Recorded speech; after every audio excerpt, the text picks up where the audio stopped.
புதுக்கோட்டையில் காதலிக்க மறுத்த இளைஞரை பெண் ஒருவர் ஆட்களை ஏவி அடித்து உதைத்த சம்பவம் பரபரப்பை ஏற்படுத்தியுள்ளது.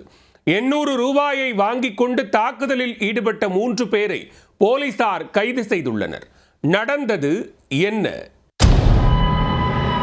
புதுக்கோட்டை மாவட்டம் குளவாய்ப்பட்டி அருகே உள்ள மாயனூர் கிராமத்தைச் சேர்ந்தவர் 25 வயதான கார்த்திக். இவர் பேராங்குளம் அருகே ஆலங்குடி சாலையில் உள்ள பேக்கரியுடன் கூடிய காஃபி ஷாப்பில் வேலை செய்து வந்துள்ளார்.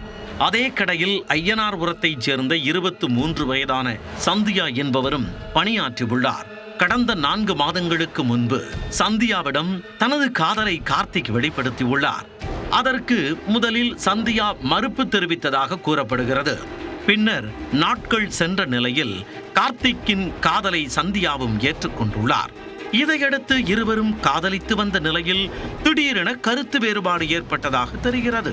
இதில் காதலியை விட்டு கார்த்திக் விலகிச் சென்றுள்ளார். இதனால் ஆத்திரமடைந்த சந்தியா கார்த்திக்குடன் தகராறில் ஈடுபட்டுள்ளார். இந்த நிலையில் கைக்குறிச்சி அருகே உள்ள அழகாம்பாள்புரம் பகுதியில் கார்த்திக்கை வழிமறித்த கும்பல் அவரை கண்மூடித்தனமாக தாக்கியுள்ளது.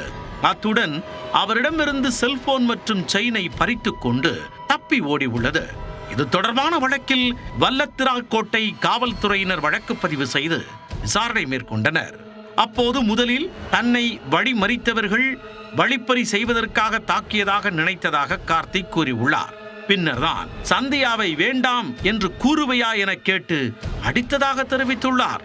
இதையடுத்து விசாரணையை தீவிரப்படுத்திய போலீசார் சிவஸ்ரீ பத்ம கணபதி மற்றும் அவரது நண்பர்களான சின்னமணி, கிரிதரன் ஆகிய 3 பேரை கைது செய்தனர். அவர்களிடம் மேற்கொண்ட விசாரணையில் பத்ம கணபதி என்பவர் சந்தியாவின் உறவினர் என்பது தெரிய வந்தது. காதலித்து விட்டு ஏமாற்றியதால் சந்தியா கேட்டுக்கொண்டதன் பேரில் கார்த்திக்கை தாக்கியதாக கூறியுள்ளனர். இதற்காக அவர் 2 தவணையாக 800 ரூபாய் கொடுத்ததாகவும் தெரிவித்துள்ளனர்.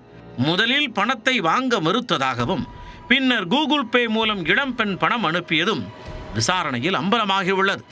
இதையடுத்து 3 இளைஞர்களையும் போலீசார் நீதிமன்றத்தில் ஆஜர்படுத்தி சிறையில் அடைத்துள்ளனர்.